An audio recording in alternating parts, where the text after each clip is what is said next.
اعوذ باللہ من الشیطان الرجیم، بسم اللہ الرحمن الرحیم۔ ناظرین، شمال ایچ ٹی نیوز کے اسٹوڈیو سے میں آپ کا ہوسٹ سردار توقیر آپ کی خدمت میں حاضر ہوں۔ ناظرین، آپ کو بتا دیں ہر سال 5 فروری آتا ہے اور ہر سال ہم کشمیر پہ جتنے بھی ابھی تک وہاں پہ مظالم ہوئے ہیں، جو پروگریس ہوئی ہے، جو ناانصافیاں ہوئی ہیں، اس پہ سارا میڈیا بولتا ہے۔ صرف ہم نہیں بولتے بلکہ پورا پاکستان کا میڈیا اس پہ 5 فروری کے دن جلسہ جلوس بھی ہوتا ہے۔ لیکن افسوس کے ساتھ کہنے کی یہ بات ہے کہ ہم ہر سال یہی سنتے ہیں کہ ہم نے کشمیر بنائیں گے، ہم کشمیر کریں گے، یہ ہمارا اٹوٹ آ گیا ہے، ہماری شاہ آ گیا ہے۔ لیکن جب سے ہوش سنبھالے ہم یہی سنتے آئے ہیں، لیکن ابھی تک کوئی کام بھی اس پہ نہیں ہو۔ الٹا انڈیا نے، مودی جب آیا تو اس نے اپنے اس میں حصے میں لے لیا اس کو، اور ہم یہاں پہ میزیں کوٹتے اور ایک دوسرے پہ تانا زنی کرتے ہی رہ گئے۔ لیکن آج ہم اس کو ذرا سا نیگیٹو پوائنٹ پہ جا کے دیکھیں گے کہ کتنے ہمارے جو حکمران آئے ہیں، ابھی تک جو حکمران آئے ہیں، انہوں نے کشمیر کے لیے کیا کیا اور انڈیا نے کیا کیا، اور دوسری جو طاقتیں ہیں وہ ہونے نہیں دیتی کشمیر کا مسئلہ حل، کیونکہ اس میں بعض یعنی ایسا لگتا ہے کہ پاکستان کے لوگ بھی کچھ شامل ہیں اور انڈیا کے لوگ بھی کچھ شامل ہیں۔ تو اس پہ بات کرنے کے لیے آج میرے ساتھ جو لوگ بیٹھے ہوئے ہیں، ان میں سے سب سے پہلے مطیب صاحب ہیں، شمال ایچ ٹی نیوز کے اینکر بھی ہیں اور ہوسٹ بھی ہیں اور تبصرہ نگار بھی ہیں۔ دوسرے میرے ساتھ بیٹھے ہیں جناب قاری راشد محمود صاحب، جن کا اس بارے میں ایک وسیع تجربہ ہے اور سیاسیات جو ہزارے کی ہے، اور خاص طور پہ جو علاقائی ہماری سیاست ہے اس پہ بھی، اور انٹرنیشنلی جو سیاست ہے اس پہ بھی ان کی خاصی یہ نظر رہتی ہے۔ ہم ان کو اپنے پروگرام میں ضرور بلاتے ہیں، اور آپ نے دیکھا ہوگا کہ ہمارے پروگرامز، ہم تینوں کے پروگرامز تقریباً سب سے زیادہ ایچ ٹی نیوز پہ ہمارے پروگرام۔ شکریہ جی مطیب صاحب، تھینک یو جی۔ میں نے کوئی غلط بات تو نہیں کی کہ ہمارے پروگرام تینوں کے سب سے زیادہ پروگرام نہیں، بڑے پروگرامز ہم لوگوں نے کیے ہیں جی، بڑے ہم لوگوں نے، اور وہ پروگرامز کیے ہیں کہ جن میں سیکھنے کے لیے کچھ تھا جی۔ ہم لوگوں نے قبل از وقت چیزوں کو انالائز کر کے فیکٹس سامنے لانے کی کوشش کی ہے۔ جس طرح سے آپ نے درست فرمایا کہ بڑے پروگرامز ہیں ہمارے، اس میں سیریز بھی چلنی ہے، اس کے علاوہ ڈفرینٹ کرنٹ افیئرس ہوں، اکانومی ہوں یا پولیٹیکل ایشوز ہوں، یا جو بھی اس ملک کے کور ایشوز ہیں یا عالمی سطح پہ جو مسائل ہیں، ان پہ ہم نے جو دیکھا، جو سمجھا، جو اینالائز کیا، اس کو ڈسکس کرنے کی کوشش کی۔ جی قاری صاحب، آپ کا بھی بہت شکریہ کہ آپ بھی ٹائم نکال کے آئے۔ یہاں پہ سردی تو ابھی ہے، لیکن آپ بھی اس سلسلے میں کچھ بتائیں کہ ہمارے جتنے پروگرامز ابھی تک ہوئے ہیں تو اس کے بارے میں کیا کہتے ہیں؟ شکریہ توقیر صاحب، ماشاءاللہ شمال ایچ ٹی نیوز نے ہمیشہ ہمیں بھی موقع دیا، اور میں مطیب صاحب کی بات کی تائید کروں گا کہ شمال کے پلیٹ فارم سے ہمیشہ ہم لوگوں نے وہ باتیں سامنے لائی ہیں جو معاشرے کی ضرورت بھی تھی، اور جن کو معاشرے میں محسوس کیا جا رہا تھا کہ ان ٹاپکس پہ بات ہونی چاہیے۔ تو کافی اچھی سیر اصل پروگرامز ہوئے ہیں، اور آپ نے بالکل بجا فرمایا کہ مطیب صاحب کے ساتھ اور آپ کے ساتھ بیٹھ کے ہمیں بھی بہت سارا سیکھنے کو ملا، اور کافی نیشنل اور انٹرنیشنل ایشوز پہ بھی بات کی، اور اسپیشلی یہ جو لاسٹ الیکشن ہوا ہے اس پہ ہم لوگوں نے کافی ساری باتیں کی۔ ایک میراتھن ٹرانسمیشن تھی ہماری، روز تقریباً آدھے گھنٹے 1 گھنٹے کا پروگرام ہوتا تھا۔ الیکشن سیل تھا جی، الیکشن سیل تھا، اور ہم نے پورا 1 ماہ تقریباً، یعنی ہزارہ کے لیول پہ آ کے اس طرح سے روزانہ پروگرام کرنا ناظرین کوئی آسان کام نہیں ہوتا۔ آپ پہ بہت ساری انفارمیشنز آپ کو اکٹھا کرنے پڑتی ہیں، اس پہ بولنا پڑتا ہے سارے۔ بہرحال جی، یہ تو ہو گیا اپنا کہ 5 فروری کشمیر ڈے آتا ہے جی، اور میں نے جیسے اپنے انٹرو میں کہا کہ ہم جب سے ہوش سنبھالا ہے یہی سنتے ہیں کہ ہم آزاد کروائیں گے، ہم یہ کریں گے، ہم وہ کریں گے۔ دونوں صاحبان سن لیں پھر باری باری آپ سے بات۔ لیکن ابھی تک آپ بھی ادھر ہی ہیں، میں بھی ادھر ہی ہوں، اور کشمیر بھی اپنا ادھر ہی ہے، اور وہی مظالم شروع ہے، وہی کچھ، بس ہم ایک دوسرے پہ یہ حکمران جو ہمارے ہیں بس تانا زنی، اور تم نے یہ نہیں کیا، تم نے یہ نہیں کیا، فلاں نے سودا کر دیا کشمیر کا، پیسے پتہ نہیں کھا گئے کدھر چلے گئے، پیسے ہمیں تو نہیں نظر آئے، ایک دوسرے کو کہتے ہیں سودا، یہ بھی بات سمجھ نہیں آتی۔ تو مطیب صاحب پہلے آپ بتائیں اس سلسلے میں۔ سر، کشمیر کا ایشو نو ڈاؤٹ ایک عالمی سطح کا ایشو ہے، اس پہ کافی قراردادیں بھی اقوام متحدہ میں، یونائٹڈ نیشنز میں پیش ہوئی ہیں۔ پھر اس کے علاوہ جو پاکستان کے لیڈرز ہیں انہوں نے بھی انٹرنیشنل فورمز پہ، یو این ہو گیا یا اس کے علاوہ جہاں بھی موقع ملا انہوں نے بات کی ہے۔ لیکن سردار صاحب، یہ جتنے بھی اس طرح کے ایشوز ہیں، ان ایشوز میں سب سے امپورٹنٹ جو چیز ہے وہ یہ ہے کہ کیا ہم لوگوں نے کبھی یہ دیکھا ہے کہ ہم لوگوں سے ماضی میں کیا غلطیاں ہوئی ہیں؟ ہم لوگوں بنگلہ دیش بھی ایک ٹائم پہ 2 قومی نظریہ تھا نا، بنگلہ دیش کیا تو اس کے بعد 2 قومی نظریہ بھی تو آپ کا ختم ہو گیا۔ کیا ہم لوگوں نے ان غلطیوں سے کبھی سیکھا ہے؟ ٹھیک ہے. اس کے علاوہ آپ معاشرے میں دیکھیں کہ نفرت کتنے عروج پہ ہے آج. ہر طرف چاہے مذہب ہو, قومیت ہو یا برادری سسٹم ہو, میں نے یہ نوٹ کیا کہ ہر بندہ ایک دوسرے سے بلا وجہ کی ایک نفرت کر رہا ہے. اب سیاست کی بنیاد پہ نفرت اگر دنیا کی تاریخ میں آپ دیکھیں تو یورپ میں 13ویں صدی میں کی جاتی تھی, جس ٹائم وہ لوگ یہ کہتے تھے کہ ہمارا رومن کیتھولک اور پروٹیسٹنٹ دو فرقے ہیں.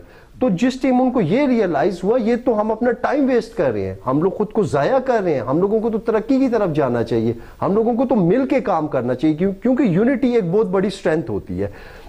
کشمیر کی آپ نے بات کی ہے, کشمیر کا جو رائٹ ٹو سیلف ڈٹرمینیشن ہے وہ ان کو کب کا مل جانا چاہیے تھا. لیکن میں یہ جاننا چاہتا ہوں کہ آپ نے کشمیر کی بات کی, آپ نے بولا اس کا ڈسپیوٹڈ سٹیٹس ہے, تو کیا آپ کے ملک میں جو کشمیر ہے اس کا بھی ڈسپیوٹڈ سٹیٹس ختم ہو سکے؟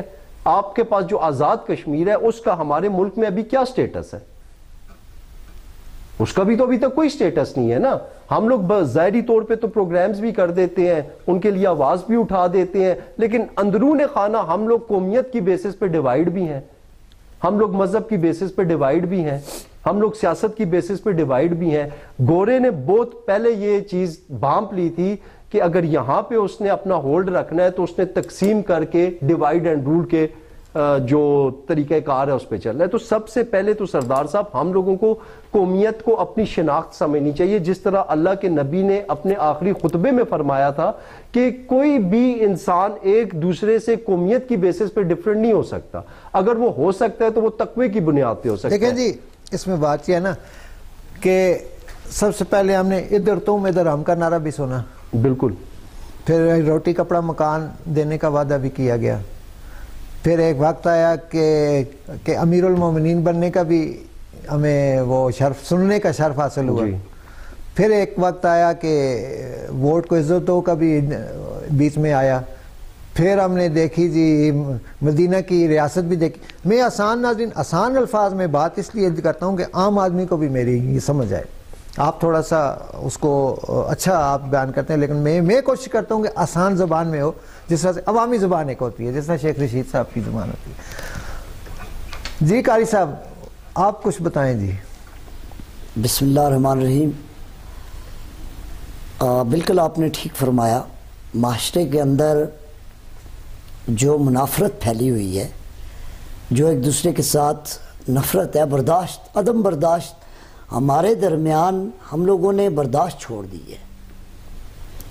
اور سب سے بڑی بات یہ ہے کہ کسی بھی معاشرے میں انہوں نے حوالہ دیا کہ جس مذہب سے ہم تعلق رکھتے ہیں اس میں تو المسلم و اخو المسلم, مسلمان کو مسلمان کا بھائی قرار دیا. اور پھر سرکار مدینہ صلی اللہ علیہ وسلم نے یہاں تک فرما دیا کہ جو تم اپنے لیے پسند کرو اپنے مسلمان بھائی کے لیے بھی وہی پسند کرو. اور پھر ایک اور حدیث بھی میں آپ کی سامعین اور ناظرین کی نظر کروں گا کہ المسلم من سلم المسلمون من لسانہ و یدہ, کہ تم میں سے بہترین مسلمان وہ ہے جس کے ہاتھ اور زبان سے دوسرا مسلمان محفوظ رہے. آج نہ کوئی مسلمان محفوظ ہے اور نہ ہی کوئی انسان محفوظ ہے. میں نے وہ ساری بات اس پیرائے میں کی نا, اس سینیریو میں کی کہ یہ لوگ آپس میں ہی لڑتے جھگڑتے رہے, لیکن کشمیر کا کچھ نہیں ہوا, کیونکہ بات اچھا کشمیر کی چل رہی ہے. بالکل آپ نے ٹھیک فرمایا کہ یہاں پر بڑے بڑے دعوے عوام بھی سنتے رہے ہیں, ہم بھی سنتے رہے ہیں. اب یہ جو حق خدا ارادیت ہے, کشمیریوں کو ان کی اپنی مرضی سے فیصلہ کرنے کا اختیار ہونا چاہیے. آپ کی UNO کے اندر اس وقت جو دنیا کے سب سے پرانے مسئلے ہیں ان میں 2 مسئلے ایسے ہیں, ایک کشمیر کا اور ایک فلسطین کا, جو ابھی تک حل طلب ہے. اور میں یہ سمجھتا ہوں کہ مسلم امہ کی یونٹی نہ ہونے کی وجہ سے جو مسلم ممالک ہیں ان کا آپس میں اتفاق نہ ہونے کی وجہ سے یہ مسئلے ایز اٹ از پڑے ہوئے ہیں, جبکہ اقوام متحدہ نے کشمیریوں کی حق خدا ارادیت کو تسلیم کیا کہ ان کو یہ حق ملنا چاہیے. اور آپ نے دیکھا کہ پچھلی گورنمنٹ میں انڈیا نے مقبوضہ کشمیر جسے ہم کہتے ہیں اس کو اپنی ٹیریٹری کا حصہ بنا لیا. سر اپنے مفاد میں اقوام متحدہ کا تو نام ہی نہ لیں, میں جہاں تک اقوام میں جس متحدہ نتیجے تو پہ لونڈی پہنچا ہے نا، امریکہ کی لونڈی ہے وہاں پہ امریکہ کا جہاں مفاد ہے وہاں پہ وہ سب کچھ امپلیمنٹ ہو جاتا ہے، جہاں پہ ان کا مفاد نہیں ہے یا دونوں کا کوئی انڈیا پاکستان میں وہ ان کو ایسا ہی رکھنا چاہ رہے ہیں، تو اسی لیے اقوام متحدہ دیکھیں 1990 میں جب جگ موہن سنگھ کو دوبارہ سے گورنر کشمیر کا بنایا گیا تو 1990 کی جو گورنمنٹ تھی پاکستان کی، وہاں پر آپ کو یاد ہوگا کہ سری نگر میں کوئی 51 سے زیادہ کشمیریوں کو شہید کیا گیا تھا جی، یہاں پر مارٹر گنوں سے، آنسو گیس کی شیلنگ سے، جو چھرے والی گنز ہوتی ہیں ان سے کشمیریوں کی بچوں کی بینائیاں چلی گئیں. لیکن جگ موہن سنگھ جب گورنر دوبارہ سے بنا تو جب 51 کشمیریز کی شہادت ہوئی تو اس وقت کی پاکستان کی اور مقبوضہ جو آزاد کشمیر کی گورنمنٹ تھی انہوں نے کشمیریوں سے اظہار یکجہتی کے لیے ایک یوم یکجہتی کشمیر کا دن منانے کا اعلان کیا. ہم نے اعلان تو کر دیا کیا ایک دن کی چھٹی کر کے ہم، لیکن یہ بھی اچھی بات ہے کہ کشمیر کے ایشوز کو ہم نے مٹنے نہیں دیا، ہم نے اس کے اوپر اپنی آواز بلند کی. اچھا کچھ جو ہمارے انٹلیکچوئلز ہیں وہ کہتے ہیں جی کہ جی آپ کشمیر پہ بار بار باتیں ہوتی رہتی ہیں، ویسٹ آف ٹائم بار بار یہ جسٹ ویسٹ آپ ٹائم ویسٹ کر رہے ہیں. تو میں اب یہ کیا کہہ سکتا ہوں کہ اس پہ کم از کم یہ ٹائم ویسٹ نہیں ہے کہ آپ کی آواز دیکھیں نا، آپ تھندار تو ہے نہیں ہے کہ آپ ڈنڈا پکڑ کے چلے جائیں گے. اور پھر آپ کو یاد ہوگا کہ عمران خان صاحب نے مظفر آباد میں جلسے میں کیا کہا تھا کہ کسی بھی پاکستانی کو باؤنڈری لائن پہ جانے کی اجازت نہیں ہے، نہ ہی وہاں پر در اندازی کرنے کی اجازت ہے. گورنمنٹ ہے نا، مگر گورنمنٹ کا کام ہے، آپ کی کشمیر کمیٹی بھی بنی ہوئی ہے، امور کشمیر بھی وزارت بھی آپ نے بنائی ہوئی ہے، تو کیا انٹرنیشنلی پاکستان نے مسلم امہ کو کشمیر کاز پہ ایک جگہ پہ اکٹھا کیا؟ ایکچولی بات یہ ہے جی کہ سارا مدعا کہنے کا یہ ہے کہ کوئی کام نہیں ہوا، کام ہو بھی نہیں ہے لیکن نظر کوئی نہیں ہو رہا جی، کوئی بھی نہیں ہو رہا. کیا ہو رہا ہے؟ کچھ بھی نہیں ہوا، الٹا انہوں نے اپنی ٹیریٹری میں اس کو شامل کر دیا، بالکل کر دیا، اور یہ کچھ بھی نہیں کر اور سکے. ہم لوگ یہاں پر جشن منا رہے تھے جب عمران خان صاحب امریکہ سے واپس آئے تو انہوں نے خود آ کے کہا کہ ہم نے کشمیر کا مسئلہ امریکہ کو ثالثی کی پیشکش کر دی، یہ مسئلہ حل ہو گیا. تو اس کے کچھ ہی عرصے بعد آپ نے دیکھا کہ انڈیا نے اعلان کر دیا کشمیر کی وہ جو حیثیت اقوام متحدہ نے اسے ڈسپیوٹڈ ایریا قرار دیا. کا مطلب ہے کہ عمران خان نے جا کے وہاں پہ کشمیر کا یہ والا مسئلہ حل کیا. دیکھیں عمران خان آج پابند سلاسل ہیں. میں عمران خان کی بات نہیں کر رہا، میں اس وقت کی گورنمنٹ کی بات کر رہا ہوں اور اس وقت کے وزیر اعظم کی بات کر رہا ہوں. یعنی انہوں نے دیا، وہ ساتھ ملے ہوئے تھے. امریکہ کے اندر جو نیگوسیشنز ہوئیں، جو یہی ٹرمپ اس وقت بھی پریزیڈنٹ تھا امریکہ کا، 90 میں تو نہیں تھا، 90 کی بات میں نہیں کر رہا. پچھلی حکومت میں عمران خان کے لاسٹ ٹور امریکہ کی بات کر رہا ہوں، ایز اے پرائم منسٹر انہوں نے کیا تھا. وہ آپ کو ان کی بڑی تاریخی تقریر یاد ہوگی کہ میں واپس تو جاؤں، میں جیل سے اے سی بھی اتاروں گا، میں ٹی ویاں بھی نکالوں گا. یہ جیلیں ہیں یا ان کے ڈرائنگ رومز ہیں. آپ نے سنا ہوگا واشنگٹن میں ان کی تقریر تھی، لائف پاکستانیوں سے انہوں نے خطاب کیا. اچھا چلیں ابھی ہم کشمیر کی بات کر رہے ہیں، چلیں جی آگے چلتے ہیں جی. کہ کشمیر سے ہی متعلق جس طرح سے ہم نے ساری بات کی، آپ دیکھیں کہ جب سے ہم نے بھی ہوش سنبھالا ہے، میں نے پہلے روٹی کپڑا مکان کی بات کی، امیر المومنین کی بات کی، پاکستان کو ایشین ٹائیگر بنانے والوں نے بھی بات کی، لیکن آج بھی ہم جلسوں میں یہی بات مطیب صاحب جی سر یہی بات آج کل سنتے ہیں. ہم پاکستان کو ابھی وہ کیا نام دیا ہے انہوں نے جی، اڑان پاکستان، پتہ نہیں بالکل ہی نہ اڑا دیں کہیں، تو یہ ہے کہ اڑان. لیکن آج تک ہم وہی سن رہے ہیں، وہی جلسے تقریریں جو کہہ رہے تھے ہم اس کو اوپر لے کے جائیں گے آسمان کی بلندیوں پہ، خود تو وہ چلے گئے، انہوں نے سب کچھ اپنا بنا لیا پاکستان ادھر کا ادھر، الٹا اس پہ اتنا قرضہ چڑھ گیا کہ ابھی تک کچھ بھی نہیں ہوا. تو ان کے وعدے وعید اور یہ ساری چیزیں پھر ہم کیا اس کو سمجھیں؟ اصل میں سردار صاحب دیکھیں، ہم لوگوں نے کبھی بھی اپنے پولیٹیکل سیٹ اپ سے اکنامک ڈیولپمنٹ، باقی جتنے بھی شعبے ہیں ان کی ترقی یا سوسائٹی کے لیے بہتری یا رول آف لاء کی بات کی جاتی ہے، وہ چیز ہم نے بات کی نہیں ہے نا. ہم نے رائٹس کبھی مانگے ہی نہیں ہیں. ابھی آج بھی اگر آپ یہ تاریخ اٹھا کے دیکھیں تو اس سے پہلے ہم لوگوں کو پولیٹیکل پارٹیز میں ڈیوائیڈ کیا ہوا ہے. ان پارٹیز میں ڈیوائیڈ ہونے کے بعد ہم لوگوں کے ہر بندے کے انفرادی حیثیت میں کچھ مخصوص ذاتی مفادات ہیں جن مفادات کے لیے ان مفادات تک وہ سوچتا ہے. پھر اس کی سیاسی سوچ بھی اتنی ہی ہے کہ وہ سیاسی سوچ سے جس ٹائم باہر نکل کے سوچے گا تو پھر وہ جو ہے irrelevant ہو جائے گا. ٹھیک ہے نا. اب مجھے یہ بتائیں کہ آپ نے پوری دنیا میں کہیں اس طرح سے ہوتے دیکھا ہے کہ پورا ایک کسی بھی ملک میں لوگوں کا ایک بہت بڑا ہجوم صرف اس بات کی جنگ لڑ رہا ہو کہ میرا لیڈر مشکل میں. آج ہم 77 سالوں سے یہ جنگیں لڑ رہے ہیں کہ اپنے لیڈر کی رہائی کروانی ہے, اپنے لیڈر کی رہائی کروانی ہے. تو جب ہم لوگوں کو اپنے لیے فلاح و بہبود چاہیے ہی نہیں, اپنے لیے ڈیولپمنٹ چاہیے ہی نہیں, تو پھر ہمیں کون دے گا ڈیولپمنٹ؟ ہم نے تو کبھی اپنے رائٹس مانگے ہی نہیں ہیں. نہیں, اس میں یہ ہوتا ہے نا کہ جتنے بھی لوگ ہیں, اب پہلے تو 2 پارٹیاں ہوتی تھی نا, تو ایک جاتا تھا, دوسرا آ جاتا, دوسرا جاتا, پہلا آ جاتا, لیکن ابھی تیسری پارٹی بھی ساتھ آ گئی ہے نا. لیکن یہ بات اس طرح ہوتی ہے کہ اب مثال کے طور پہ 5 کروڑ لوگ پی ٹی آئی کے ساتھ ہیں, 5 کروڑ نون لیگ کے ساتھ ہیں, 5 کروڑ ایک مثال دے رہا ہوں پیپلز پارٹی کے ساتھ ہیں. سب کو یہ لگتا ہے کہ ہمارا جو لیڈر ہے وہ ہمارے لیے کام کرے گا. ظاہر عوام تو کام نہیں کر سکتے, لیکن ایک تو لیڈر ظاہر لازمی طور پہ چننا ہوتا ہے, تو وہ ہمارے لیے کام کرے گا, اس لیے وہ اس کے پیچھے جاتے ہیں. پھر جب وہ مشکل میں ہوتا ہے یا جس طرح بھی ہوتا ہے اس جلسے بھی کرتے ہیں, مرتے بھی ہیں. لوگوں نے آگے لگائی ہیں اپنے لیڈرز کے لیے. وہ ایسے ہی تو نہیں ہو گیا نا. ظاہر ہے ان کو کوئی امید تھی نا کہ بھئی یہ بندہ ہمارے لیے کام کر. وہ الگ بات ہے کہ وہ بندہ وہ آگے سے ایون فیلڈ بنا لے, سر مال بنا لے, یا بنیگالا 400 کنال کی زمین اپنے نام کرا, جس طرح بھی ہے. لیکن عوام کو لگتا ہے کہ ایسا ہی ہوتا ہے.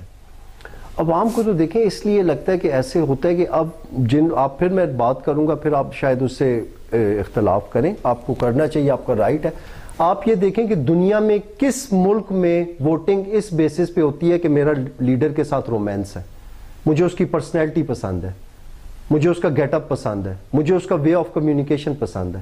کیا آپ نے کبھی یہ سنا ہے کسی بھی ترقی یافتہ ممالک میں جس ٹائم ووٹ ڈالا جاتا ہے وہ ووٹ یہ سوچ کے ڈالتے ہیں کہ اس نے ہماری تعلیم کا نظام ٹھیک کرنا ہے, ہماری صحت کا نظام ٹھیک کرنا ہے, ہمیں معاشی لحاظ سے خوشحالی لے کے آنی ہے. لیکن کیا ہم لوگوں نے اپنے ملک میں کبھی بھی کسی لیڈر سے یا اپنے پولیٹیکل سیٹ اپ سے یا جو بھی لوگ اس ملک کو چلا رہے ہیں, ہم لوگوں نے ان سے یہ بات ڈسکس کرنے کی کوشش کی ہے کہ ہم لوگوں کو اس ٹائم آپ کے ملک میں 2.5 کروڑ سے زیادہ بچہ سکولوں سے باہر ہے, 4 کروڑ بندہ آپ کا خیرات مانگ رہے ہیں, جو اس ٹائم سب سے بڑی $40 ارب کی انڈسٹری ہے. ٹھیک ہے, اس کے علاوہ خواتین کی 51% آبادی ہے, ان کو ہم لوگوں نے 4 دیواری تک محدود کر کے رکھا ہوا ہے. میرے کہنے کا مطلب یہ ہے کہ سردار صاحب دیکھیں, ہم لوگ اسی ڈرامے کا حصہ بنے ہوئے ہیں جو ڈرامہ ہمیں دکھایا جا رہا ہے. دکھایا اصل بات میں یہ کہہ رہا ہوں. اب اس ڈرامے سے باہر نکل کے جس ٹائم ہر بندہ یہ سوچے گا کہ ایک پولیٹیکل سیٹ اپ میں ایک بندے کا کام یہ ہوتا ہے کہ وہ آئے اور وہ یہ کام کرے, یہ ملک کو ڈیولپمنٹ کی اس چیز کی ضرورت ہے. اب آپ دیکھیں دنیا آج چائنا نے ڈیپ سیک کے نام سے چیٹ جی پی ٹی کے مقابلے میں اپنا سسٹم لانچ کر دیا, اور ہم کس چیز پہ لگے ہوئے ہیں؟ فلاں کو رہا کرو, فلاں کو اندر کرو, فلاں گالم گلوچ نفرت اور تنقید, اور وہ تنقید کے جس سے آج تک کوئی حاصل وصول نہیں ہوا. قاری صاحب وہ جو شہباز شریف تقریریں کرتے تھے, آج جو پیپلز پارٹی ان کے ساتھ ہے کہ سوئٹزرلینڈ میں وہ $60 ارب ہے کہ روپے ہے, کیا ہے وہ, اس عوام کا پیسہ ہے, ہم ان کا پیٹ چاہ کر لیں گے. وہ پیسہ کا حساب کدھر گیا؟ القادر ٹرسٹ تو نظر آ گیا, وہ کیوں نہیں نظر آیا؟ وہ کدھر گیا پیسہ؟ بڑی اچھی بات کی ہے آپ نے. شارٹ سا کریں تاکہ اگلے ہم پاکستان کے اندر جتنی بھی پولیٹیکل فورسز ہیں, جتنی بھی سیاسی جماعتیں ہیں, جی اب یہاں پر ہر جماعت ماروسی سیاست کی علم بردار ہے. یہاں پر جماعتیں نہیں ہیں کہ کسی بھی جماعت کے اندر جمہوری اقدار کو فروغ نہیں دیا جا رہا. من پسند لوگ یا ایک خاندان کی میراث بنی ہوتی ہے. کولو فیل کی بات کر رہا ہوں کیونکہ مطیب صاحب نے اچھی طرح پیسوں کی بات آتی ہے. پیسے بہت سارے ہمارے جو پاکستان کے پیسوں کی بات نہیں ہے, نہیں آپ والا سمجھیں, جو پیسوں کی بات نہیں کر رہا. اسی طرف آ رہا ہوں, جو لوٹی ہوئی دولت ہے. اب دیکھیں نا, لوٹی ہوئی دولت, آپ نے شہباز شریف کا نام لیا, جب وہ کل کہہ رہے تھے کہ زرداری کا پیٹ پھاڑ کے لے کے آؤں گا. آپ نے مراد سعید کی بات کی کہ جی خان صاحب نے آپ نے نہیں کی، لیکن میڈیا نے تو یہ بات رپورٹ کی ہے نا. ہم اپنے پروگرام تک رہتے ہیں. میں آپ کی بہت لمبا ہو جائے گا, تھوڑا سا آگے نکلوں گا, بہت لمبا ہو جائے گا. میں تھوڑا سا آگے نکلوں گا کہ خان صاحب نے حلف اٹھایا ہم یہ سارے پیسے آ جائیں گے, یہ پیسے آئی ایم ایف کے منہ پہ ماریں گے, ہم ایسے کر دیں گے ویسے کر دیں گے. ان کی لوٹی ہوئی. تو مجھے یہ بتائیں عمران خان 3.5 سال 4 سال اقتدار میں رہا ہے, کون سی لوٹی ہوئی دولت انہوں نے واپس لائی؟ نہیں, میں پیسوں کی بات ہی نہیں کری. میں وہی کہہ رہا ہوں, میرا سوال ہی یہ نہیں ہے. جی آپ میرا سوال سے ریپیٹ کریں. میرا سوال یہ ہے کہ کوئی اخلاقی ہماری اقدار ہیں, ہم مسلمان ہیں, جو مذہب ہے ہمارا ایک, وہ ہمیں سچ بولنے کی یہ ترغیب دیتا ہے. مومن سے آدمی ایک دفعہ نہیں یہ ڈسا جائے. ایک دفعہ کیا کس طرح ہے جی وہ کہ ایک دفعہ جو ڈسا دوسری دفعہ نہیں ڈسنے دینا. میں اس پیرائے میں بات کر رہا ہوں کہ آج وہ ساتھ بیٹھے ہوئے ہیں اور ملک دیوالیہ اسی طرح سے ہے. ملک کا کوئی حال نہیں ہے, لیکن وہ کل کی باتیں ختم ہو گئی ہیں. یہ اب صادق اور امین, میں یہ بات کر رہا ہوں, کوئی بھی چیز حرف آخر کے طور پر نہیں ہوتی. آج کے دوست کل کے دشمن بن سکتے ہیں, کل کے دشمن. جو ہماری سیاست ہے وہ منافقت ہے مطیب صاحب, اس کا مطلب تو یہ ہو گیا ہے نا. آپ بیسیکلی شاید یہ کہنا چاہ رہے ہیں کہ وہ اکثر, میں بھی ایک کوٹیشن یوز کرتا ہوں, action speak louder than words, کہ ہم لوگ جو الفاظ کہتے ہیں ان پہ عمل نہیں کرتے. اس چیز کا ڈفرنس ہونا چاہیے. وہ تو چاہے سیاستدان ہو یا بحیثیت معاشرہ, آپ ایک کسی جگہ پہ عام سی جگہ پہ جا کے کہیں سے فروٹ خرید کے دیکھ لیں, الفاظ سے آپ کو بتایا جائے گا بیسٹ ہے, لیکن جس ٹائم آپ اس کو شاپر میں ڈالیں گے وہ ورسٹ ہوگا. بالکل یہی بات. ٹھیک ہے, تو یہ تو ہم لوگوں کو ایک اجتماعی طور پہ ہم لوگوں کو اخلاقی انقلاب کی ضرورت ہے, اخلاقی اصولوں کو پڑھانے کی ضرورت ہے. کہیں اسکول میں یہ پڑھایا جاتا ہے, آپ کا ایجوکیشن سسٹم کیا بچوں کو یہ سکھا رہا ہے کہ جھوٹ نہیں بولنا, بے ایمانی نہیں کرنی؟ آپ کو بتاؤں نا, میں ایک ویڈیو دیکھ رہا تھا, اس میں آپ ان چیزوں کو اپنے ایجوکیشن سسٹم کو دیکھیں کہ سارا رٹا سسٹم ہے. وہ ایجوکیشن سسٹم سے یاد آ گیا مجھے, باول نگر ضلع میں اسکولوں کی ان کے لیے مینٹیننس کے لیے کوئی 50 کروڑ سم تھنگ کوئی پیسے, ہاں جی, فنڈ آئے. تو وہ ایک چینل کا ہوسٹ ہے, وہ گیا 2-4 اسکولوں میں گیا, تو اس نے کہا کہیں 1 روپیہ کا کام بھی نہیں ہوا, سارے پیسے کاغذوں میں آ کے سارے پیسے کھا گئے. اچھا, وہ ہوسٹ نے جا کے, بچے تھے 2ری 3ری کے شاید, تو اس نے ان سے پوچھا کہ پاکستان کس نے بنایا. اب میری بات پہ آپ نے غور کرنا ہے اور سوچنا ہے میں کیا کہہ رہا ہوں.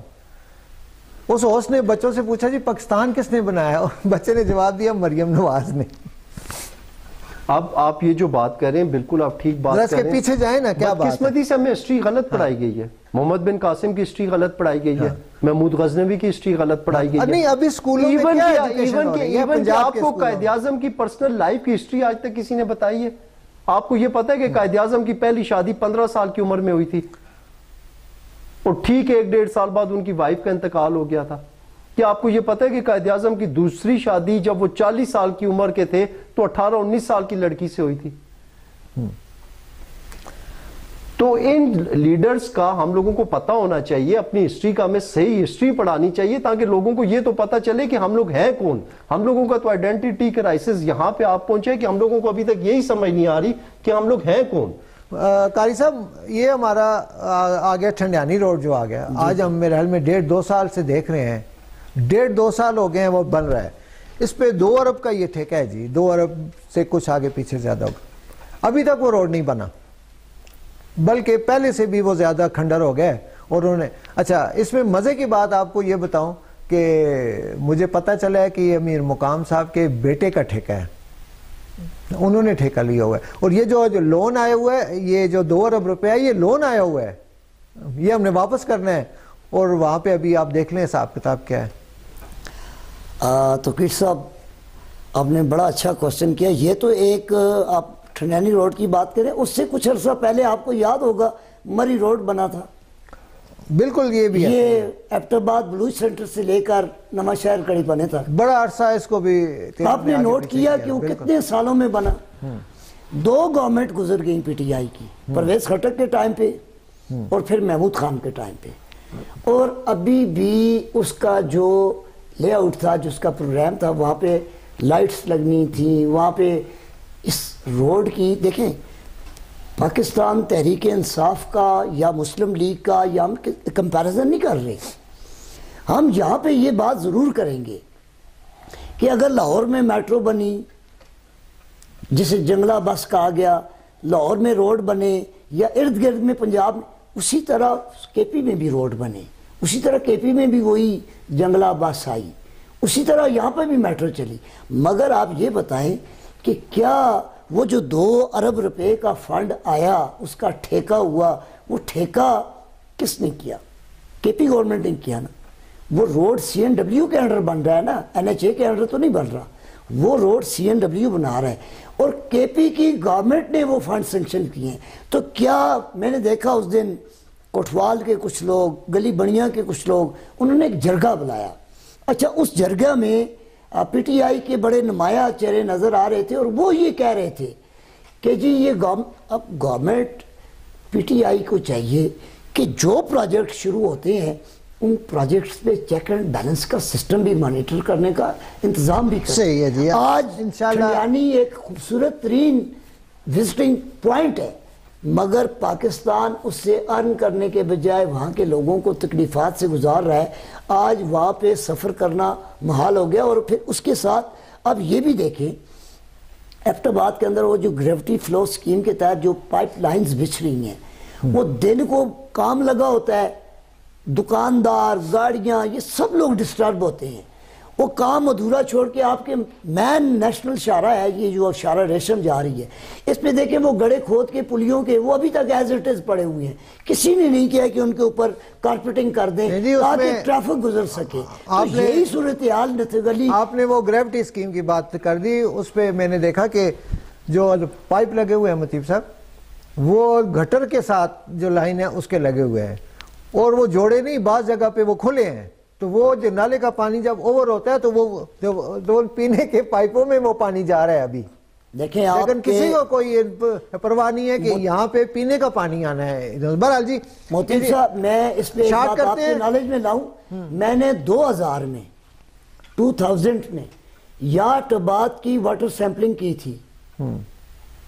اس وقت دی نیٹ ورک کے ساتھ مل کر ہم نے ایبٹ آباد کے تمام سورس آف واٹر سے، ٹینک آف واٹر سے اور جو پبلک کو کنیکشن دیے جا رہے تھے ان کے سیمپلز لیے وہ ہم نے national institute of health sciences میں بھیجے اور وہاں سے رپورٹ آئی. میری اس وقت کی پریس کانفرنس کو آپ دیکھ لیں، میں نے ود رپورٹ تمام صحافیوں کو اس کی ڈیٹیل دی تھی کہ پینے کے پانی کے اندر انسانی گندگی کے فضلے اس میں شامل تھے اور جو ہائپرٹائٹس، اتنے خوشگوار، اتنا صاف ستھرے ماحول میں جینے کے باوجود ہم لوگ کیوں صحت کے مسائل سے دوچار ہیں. کہ ہمارے پائپ لائنیں جو گزر رہی ہیں وہ نالیوں سے گزر رہی ہیں، سیکیج اور زنگ آلود پانی کی وہ پائپ لائنیں یہ بیماریاں بانٹ رہی ہیں اور یہ گورنمنٹ کو سوچنا چاہیے. اچھا جی، یہ مجھے وہ یاد ہے کہ جی عمران خان کا خط کا بڑا تذکرہ ہے آج کل، وہ اس خط میں ہے کیا؟ سردار صاحب، یہ خط تو یہ تو ٹائم ٹو ٹائم یہ چیزیں ہوتی رہی ہیں. پہلے ہم لوگ کہتے ہیں کہ ہم لوگ اینٹی اسٹیبلشمنٹ ہیں، اینٹی اسٹیبلشمنٹ کا نعرہ ہم لگاتے ہیں. نہ صرف عمران خان بلکہ اس سے پہلے نواز شریف صاحب نے بولا تھا ووٹ کو عزت دو، لیکن سارے ہی ادھر سے ہی آتے رہے. پھر آج اب وہ دیکھیں جو ووٹ کو عزت دی جا رہی ہے. پھر اس کے علاوہ ذوالفقار علی بھٹو صاحب کے ساتھ کیا ہوا، آج تک ابھی ایک ریویو سپریم کورٹ کا آیا تھا کہ وہ ان کو جو وہاں پہ ان کے ساتھ جو ہوا ہے، جو ان کو ہینگ کیا گیا ہے، دیٹ واز رانگ.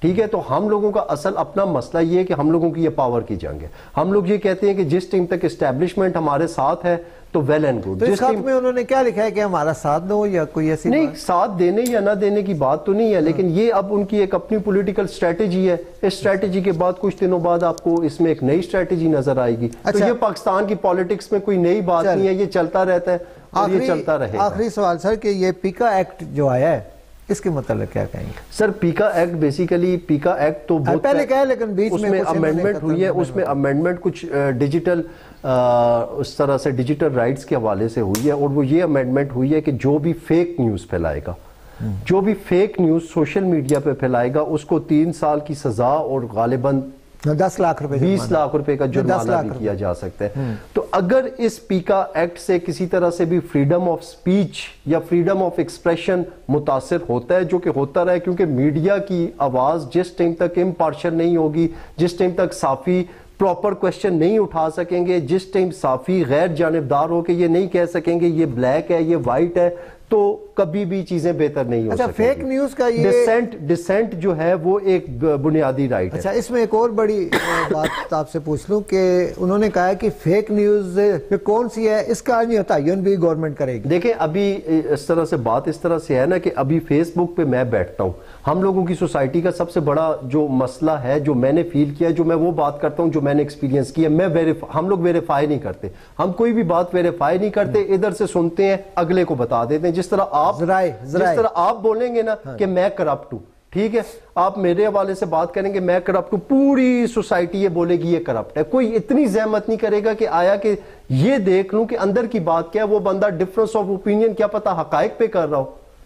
ٹھیک ہے, ہم لوگوں کا سب سے بڑا, پھر اس کے بعد سوشل میڈیا فیس بک کی آپ بات کر رہے ہیں تو آپ نے بولا ہے کہ اس چیز کا تعین کون کرے گا کہ سوشل میڈیا پہ جو بھی خبر چل رہی ہے وہ ویریفائڈ ہے یا ان ویریفائڈ ہے. تو ظاہر ہے اس کے لیے بھی ایک اتھارٹی ہونی چاہیے, وہ اتھارٹی ہونے کی بھی بات ہو رہی ہے. جہاں تک بات ہے فیس بک پہ فیک نیوز کی, اگر فیک نیوز پہ چیک اینڈ بیلنس رکھا جا رہا ہے تو اس چیز کو ضرور دیکھنا چاہیے, لیکن اس کی آڑ میں اگر صحافیوں کو یا جرنلسٹ کمیونٹی کو مزید رہی سہی کسر بھی نکالی جا رہی ہے تو اس کی جتنی بھی مذمت کی جائے وہ. حالانکہ یہی گورنمنٹ تھی کہ ان کے بیانات میرے پاس موجود ہیں, یہ پہلے کہتے کہ یہ کیا بات ہوئی کہ بھئی یہ فیک نیوز کا یہ تعین بھی گورنمنٹ کرے گی. یہ آپ کے پی ٹی آئی کے دور میں آیا تھا نا یہ ایکٹ, اس وقت آیا تھا پاکستان الیکٹرانک کرائمز ایکٹ. جی, تو ابھی انہوں نے اس کو بہت مشکل بنا دی. اب مجھے ہنسی اس بات پہ آتی ہے کہ یہ سب سے زیادہ فیک نیوز تو منسٹرز دیتے ہیں, ایم این ایز دیتے ہیں, ایم پی ایز دیتے ہیں. نہیں, اب اکراس دا بورڈ ہونا چاہیے نا. میں نے لفظ یوز کیا فیک نیوز, کہ وہ کیسے فیک نیوز چاہے گورنمنٹ دے رہی ہے, چاہے لوگ دے رہے ہیں, چاہے ایک بندہ دے رہا ہے, fake news is fake news. اب اطاعت طاہر صاحب بیٹھ کے جب پریس کانفرنس کرتے ہیں تو جس کے بھی خلاف ہو, زمین و آسمان ایسا لگتا ہے کہ اس نے لوٹ لیا ہے, وہ حالانکہ کچھ بھی نہیں ہوتا. یعنی ہمیں ہی پتا ہوتا ہے کہ یہ بلف مار رہے ہیں, تو اس کا پھر وہ تو فیک نیوز ہوگی نا. پھر تو آپ نے ان کی کسی فیک نیوز کو آج تک چیلنج تو کرنی, ابھی تو آیا نا. نہیں دیکھیں یہی بات چل رہی ہے نا. دیکھیں نا بات یہ ہے کہ آپ کو ایک فیک. قاری صاحب اس میں آپ کیا کہیں گے شارٹ میں, کیونکہ ٹائم ختم ہو گیا. جی, میں مطیب صاحب کی بات کی بھی اس جگہ پہ آ کے تائید کروں گا کہ کم از کم معاشرے کے اندر اتنا شعور ہونا چاہیے کہ جسے آپ غلط سمجھتے ہیں پھر اس کو چیلنج کریں نا. پہلی بات یہ ہے کہ یہ پیکا ایکٹ آج نہیں آیا, پیکا ایکٹ کافی ٹائم سے چل رہا ہے اور اس کے اندر نئی امینڈمنٹس آئی ہیں, بہت ساری باتیں ہوئی ہیں. اب ایک فیس بک کی بات نہیں ہے, آپ کے پاس سوشل میڈیا کے درجنوں ٹولز ایسے ہیں, درجنوں ایسی اپلیکیشنز ہیں, آپ جس پہ بیٹھ کے آپ لوگوں کے خلاف آپ کسی کے بارے میں کوئی بھی بات کریں, ہونا چاہیے. ہم اس قانون کے مخالف اس طرح سے نہیں ہیں کہ اس طرح کی کوئی حدود و قیود نہیں ہونی چاہیے, لیکن یہ بھی نہیں ہونا چاہیے کہ کوئی اگر کسی گورنمنٹ کے انسٹیٹیوٹ کو اس کے اندر جو کرپشن ہو رہی ہے اس کے اوپر بات کرے, یا کسی گورنمنٹ کے اندر کسی جماعت کے اندر کوئی پریشانی ہے یا اس کے اندر کوئی غلطی ہے, کوئی برائی ہے, تو اس کی آئیڈینٹیفیکیشن کرے, اس کو ہائی لائٹ کرے. میرے خیال میں اس کو اٹھا کے جیل میں بند کر دیں, میرے خیال ایسا میں نہیں ہونا چاہیے. آپ دونوں کے ساتھ اور سامعین کے بھی کہ اس کے لیے ایک اتھارٹی ہونی چاہیے, امپارشل. بالکل نہیں. اور جتنے آج کل یہ ہے کہ موبائل اٹھا کے چلے جاتے صحافی بن گئے, یہ صحافی نہیں ہوتا اس طرح سے. کس طرح سے, میں سمجھا نہیں آپ کی یعنی ہر ایک بندہ آج کل صحافی بنا ہوا ہے نا. جی جی جی, بس موبائل اٹھایا اور اگلے کو ریکارڈ کیا اور اپلوڈ کر دیجیے بات. یہ کیا بات ہوئی, یہ بھی نہیں. میں ایک آپ سے بات میں ایک بات آپ کو میں پورے پروگرام میں ایک اپنی کلیریفیکیشن بات مکمل ہو جائے. نہیں, میں سمجھ گیا ہوں. روڈ پہ ایک انسیڈنٹ ہو جاتا ہے, ایک جگہ پہ زیادتی, وہ اور بات ہے. نہیں بات پوری ایک ظلم ہو رہا ہے, آپ کیا کسی کو بلانے کا انتظار کریں گے یا آپ اس کی فوٹیج؟ نہیں دیکھیں پھر بات تو میں, وہ بات آپ کی ٹھیک ہے, وہ بات آپ کی بالکل ٹھیک ہے, بالکل ٹھیک ہے.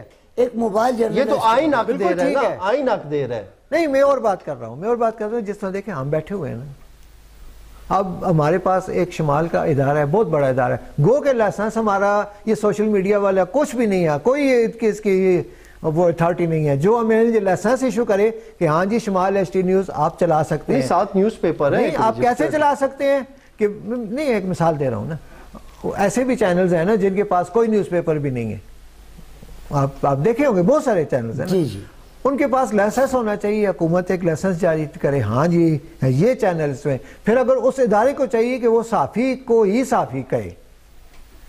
آپ نے جو بات کی ہے وہ تو ٹھیک ہے, وہ تو اور بات ہوگی نا, میں صحافی کی بنیاد پہ بات کر رہا ہوں. اچھا, وہ تو ایک انفارمیشن ہوگی نا. اچھا, پھر صحافت کی ابھی آپ نے بات کی ہے, تو پھر آپ کیا سمجھتے ہیں کہ کس کرائٹیریے کے تحت حکومت کو صحافی سمجھنا چاہیے؟ میں اس بات نہیں, یہ بات آپ کہتے دیکھیں, ہمارا ایک چھوٹا سا یہ ضلع ایبٹ آباد ہے, ٹھیک ہے, اس میں میرے خیال میں آپ بھی کتنے صحیح صحافی جو ہیں کتنے جانتے ہوں گے, جو گو کہ یہ بھی کہہ دو آپ مجھے, میں سمجھ گیا ہوں آپ کیا کہہ رہے ہیں کہ جرنلزم کر کے آئے پھر وہ بات کرے آگے ساتھ, لیکن ایکسپیرینس بھی بہت ہوتا ہے. نہیں, میرے کہنے کا یہ مطلب ہے کہ اگر ایک بندہ موبائل کا یوز نہیں کر سکتا, ٹھیک ہے, اس کے لیے یہ کنڈیشن ہے کہ وہ یوز کرے, تو کیا آئین کے تحت جو آئین ہمیں حق دیتا ہے فریڈم آف سپیچ کا, فریڈم آف سپیچ ہر بندے کا بنیادی حق ہے, تو کیا وہ اس کو استعمال کرنے کے لیے کسی انڈیویجول سے رابطہ کرے گا, یا وہ اپنے اس حق کو امپارشل ہو کے استعمال کر سکتا ہے؟ وہ تو کسی وقت بھی استعمال کر سکتا ہے نا, وہ تو کسی وقت بھی استعمال کر سکتا ہے. اچھا, موبائل لیکن میں کہہ رہا ہوں جو ادارے دیکھیں, ایچ ٹی نیوز, فلانا نیوز, آپ دیکھیں نا,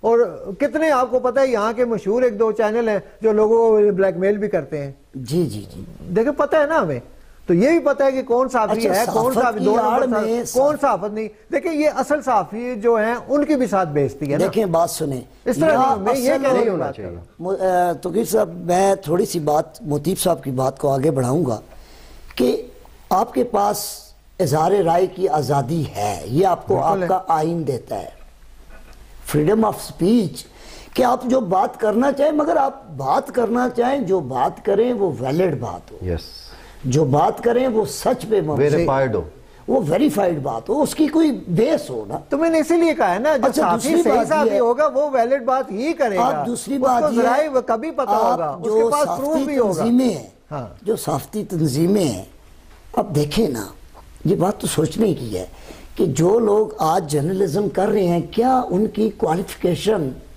کیا وہ صحیح کوسچن کر سکتے ہیں؟ بات یہ ہے, کیا ان کے اندر اتنی کیپیبلٹی ہے کہ وہ اینالائز کر سکتے ہیں, کمپیریزن کر سکتے ہیں؟